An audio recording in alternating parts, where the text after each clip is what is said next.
Damn it. ఏంటిటా కుండబద్దలు కొడతా అత్త. నమస్కారం, కుండబద్దల ప్రేక్షకులకి స్వాగతం. నేను గౌతమ్ కాటా. ఈ వీడియోలో నేను మీతో చెప్పాలనుకునే అంశం, ఈ రోజున రఘురామకృష్ణరాజు గారు వేసిన జగన్మోహన్ రెడ్డి బెయిల్ రద్దు, అలాగనే ఆయన కేసులన్నింటినీ ఈ తెలంగాణ, ఆంధ్రప్రదేశ్ కాకుండా మరి ఏదైనా కోర్టుకు బదలాయింపు చేయాలి అనేది కోర్టులో బెంచ్ ముందుకు రావటం జరిగింది. ఈరోజు విచారణ జరిగింది. అసలు ఈ విచారణ అర్హతే కాదు, ఇందులో రాజకీయ కక్షాపూరితమైన దురుద్దేశం ఉంది ఆయనకి. ఆయన మీద మా పార్టీలో చర్యలు తీసుకున్నారు కాబట్టి ఆయన ఇలాంటి కేసులన్నీ వేసుకుంటూ వచ్చాడు. దీన్ని ఈ పిటిషన్ కొట్టివేయండి అని అభ్యర్థించారు జగన్మోహన్ రెడ్డి తరపు లాయర్లు. కాకపోతే ఇందులో రాజకీయ పరమైన అంశాలు వేటి జోలికి మేము వెళ్ళడం లేదు. ఇందులో న్యాయపరమైన అంశాలు కూడా చాలా ఉన్నాయి, మేము విచారణ చేసి తీరుతాం అని చెప్పి సుప్రీంకోర్టు కూడా చెప్పటం జరిగింది. దీంతో పాటుగా సిబిఐను కూడా ఈ అంశంలో మీ ఆన్సర్ ఏమిటి అని వాళ్ళని అడిగితే వాళ్ళు ఈరోజు ఒక వింత సమాధానాన్ని, భూప్రపంచంలో ఎవరూ చెప్పుంటారు ఇలాంటి సమాధానం. ఆ కేసులు జాప్యం జరగటానికి మాకేం సంబంధం లేదు, అది కింద కోర్టులో అది ఆగిపోయి ఉంది, అక్కడ డిశ్చార్జ్ పిటిషన్లు వేస్తూ ఉంటే అక్కడ అది ముందుకు సాగకుండా ఉంది అనే అంశాన్ని చెప్పారు. మరి ఏదన్నా 3 నెలలు, 6 నెలలు, సంవత్సరం అయితే ఇలాంటి సమాధానం చేస్తే బాగానే ఉండొచ్చేమో బహుశా. కానీ అలాంటి సమాధానం సిబిఐ నుంచి అప్పకూడదు. ఎంతసేపటికి దర్యాప్తు సంస్థ ఏం చేయాలి? ఎవరి మీదనైతే ఆరోపణలు చేశారో ప్రాథమిక ఆధారాలు కూడా ఉండబట్టి ఈ పిటిషన్ని అక్కడ తీసుకోవటం కూడా జరిగింది. ఇందులో ఛార్జ్షీట్ వేయటం కూడా జరిగింది. దాంట్లో ఆ ఆధారాలన్నింటినీ పట్టుకొని ఆయన మీద లోతైన విచారణ చేసి, ఆయనకి ఎటు బెయిల్ ఇచ్చారో బయటనే తిరుగుతున్నాడు కాబట్టి లోతైన విచారణ చేసి మళ్ళీ ఆయన్ని అరెస్ట్ చేయడానికి, ఆయన మీద ఆరోపించిన నేరాన్ని ప్రూవ్ చేయడానికి సిబిఐ ఎంత కృషి చేయాలో అంత కృషి చేయాలి. కానీ ఈ 10 సంవత్సరాల్లో సిబిఐ ఎంత కృషి చేసింది అని అంటే, జగన్మోహన్ రెడ్డి బెయిల్ రద్దు చేయాలని ఇదే రఘురామకృష్ణరాజు గారు తెలంగాణ హైకోర్టులో వేసిన దాంట్లో బెయిల్ రద్దు చేయాలని మేమేం కోరుకోవడం లేదు, బెయిల్ రద్దు మాకు సంబంధం లేని విషయం అన్నట్టుగా అక్కడ చెప్పటం మూలాన ఆ పిటిషన్ను కొట్టేశారు. ఆ కొట్టివేసిన దాన్ని ఇప్పుడు రఘురామకృష్ణరాజు గారు సుప్రీంకోర్టు దాకా తీసుకొచ్చారు. ఇందులో ఇంకా బయటపడిన అత్యద్భుతమైన విషయం ఏమిటంటే, ఈ బెయిల్ ఆయనకి ఇచ్చిన దగ్గర నుంచి ఆయన దాదాపుగా 3,000 పైచిలుకున్న వాయిదాలకి ఎగ్గొట్టాడు అనే విషయం. అందున జగన్మోహన్ రెడ్డి 2019లో సీఎం అయిన దగ్గర నుంచి ఇప్పటి వరకు ఆ 3,000 పైచిలుకు వాయిదాలని ఎగ్గొట్టడం జరిగింది. అంతకుముందు బడికెళ్ళే పిల్లాళ్ళలాగా, బుద్ధివంతుల్లాగా శుక్రవారం కోర్టుకు హాజరయ్యేవాడు. పాదయాత్ర చేస్తూ పాదయాత్రని ఆపేసైనా సరే శుక్రవారం వెళ్ళి అక్కడ కోర్టులో హాజరై శనివారం, ఆదివారం రెస్ట్ తీసుకొని మళ్ళీ సోమవారానికి వచ్చేవాడు కదా. ఆ విధంగా పాదయాత్రని అప్రతిహతంగా ముందుకు కొనసాగించుకుంటూ వెళ్ళి ఎక్కడ లేని ఇబ్బడి ముబ్బడి ఇవన్నీ మొత్తాన్ని జనానికి మాయ చేసి మభ్యపెట్టేసి అధికారంలోకి వచ్చిన తర్వాత సజ్జల రామకృష్ణారెడ్డి వచ్చి ఆయనకు అవగాహన లేకుండా చెప్పాడు, అదేదో తప్పు జరిగిపోయింది, ఇప్పుడు ఏం చేస్తాం, అందుకని దాని గురించి ఏం మాట్లాడకండి, మీరు ఊరుకోండి అన్నట్టుగా ఆయన మాట్లాడుతూ ఉంటే, ఇప్పుడు 2019 నుంచి ఇప్పటి వరకు ఆయన ఒక్క వాయిదా కూడా అటెండ్ కాలేదు. అయినా కూడా సిబిఐ ఏం అభ్యంతరం చెప్పటం లేదు. ఇంకా బెయిల్ రద్దు చేయండి ఏంది అని రఘురామకృష్ణరాజు గారు తెలంగాణ హైకోర్టుకు వెళ్తే అందులో కూడా సిబిఐ సమాధానానికి అంత తుస్మనిపించేటట్టు అయింది. ఇప్పుడు సుప్రీంకోర్టు దాకా వచ్చింది. ఇక్కడికి వచ్చిన తర్వాత కూడా డిశ్చార్జ్ పిటిషన్లు వేస్తూ ఉన్నారు.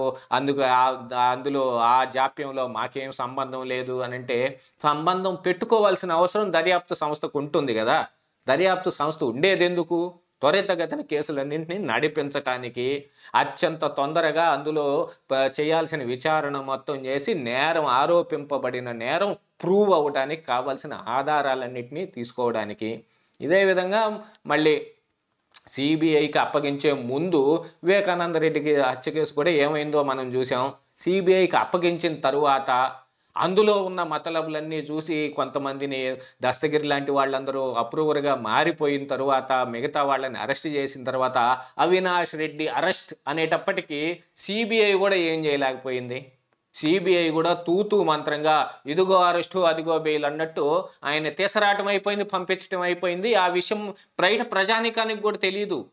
కోర్టులో ఆయన్ని అరెస్ట్ చేశాం, ఆయనకి బెయిల్ కూడా ఇచ్చారు, బెయిల్ కూడా పొందాడు అని చెబితే అప్పుడు అవాక్ కావటం ప్రజల వంతైంది. అంత తెలియకుండా చాటుమాటుగా వ్యవహారాలు నడిపేసేసేంత స్థాయిలో ఇప్పుడు ఉంటే అసలు జగన్మోహన్ రెడ్డి నా బెయిల్ రద్దు చేయమని అడగటానికి ఆయన ఎవరు అన్నట్టుగా ఈరోజు ఆయన ఏదో రాజకీయ కక్షాపూరితంగా ఈ కేసు వేశాడు తప్ప అని అంటే మరి రాజకీయ దురుద్దేశం ఉందో లేదో, కానీ మరి ఇందులో న్యాయపరమైన అంశాలు కూడా చాలా ఉన్నాయి కదా. జగన్మోహన్ రెడ్డి అసలు ఎందుకు కోర్టు వాయిదాలకి అటెండ్ కావడం లేదు?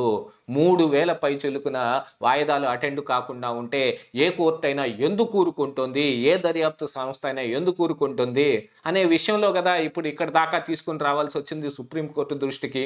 మరి అప్పుడు వాళ్ళు విచారించక ఏం చేస్తారు?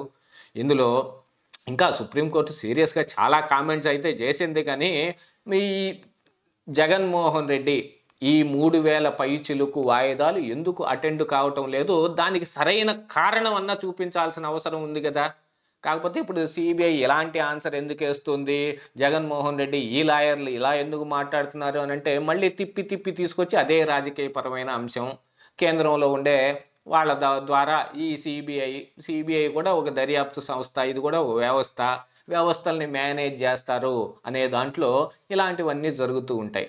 ఇలాంటి జరుగుతూ ఉంటే చంద్రబాబు నాయుడు అరెస్టు జరిగి 53 రోజులు ఆయన దరిదాపుగా రాజమండ్రి సెంట్రల్ జైల్లో రిమాండ్ ఖైదీగా ఉంటే ఆయనకి బెయిల్ రాకుండా అడ్డుకునే విషయంలో కానీ, ఇంకా పోతే ఆయన మీద పీటీ వారెంట్లు ఇష్యూ చేసి వాటన్నిటిని ఎలాగోలా ప్రూవ్ చేయాలని ఇంకొక పక్కన ఇదే ముఖ్యమంత్రి, ఏ ముఖ్యమంత్రి అయితే బెయిల్ మీద ఉన్నాడో ఆ 3000 పైచిలకు వాయిదాలకి ఎగ్గొట్టి మరీ ఆయన తిరుగుతూ ఉన్నాడో అదే ముఖ్యమంత్రి ఆ ప్రతిపక్ష నాయకుడి మీద లేనిపోని ఆరోపణలన్నీ చేసుకుంటూ ఆయన్ని అరెస్ట్ చేయించడానికి సిఐడి మాత్రం ఉధృతంగా పనిచేసేస్తూ ఉంటుంది.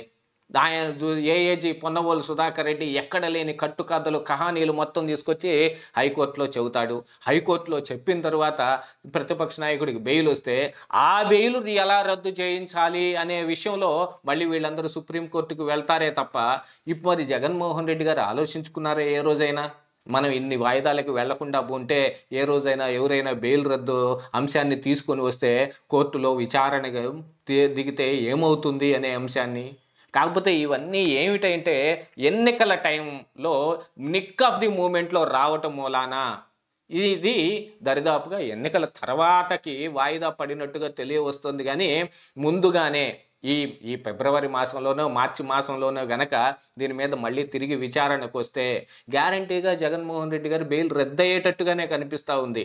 3000 పైచిలుకున వాయిదాలని అటెండ్ కాకపోతే న్యాయ వ్యవస్థ మాత్రం ఎలా భరిస్తుంది? ఆ న్యాయమూర్తులు మాత్రం ఎలాగా దీన్ని సహించి ఊరుకుంటారు? ఈ విషయాన్ని దీనికి జగన్మోహన్ రెడ్డి గారికి న్యాయ వ్యవస్థ పట్ల ఉన్న ఆయన భావం ఏంటనేది దీని ద్వారా వాళ్ళకి అర్థమైపోతుంది కదా.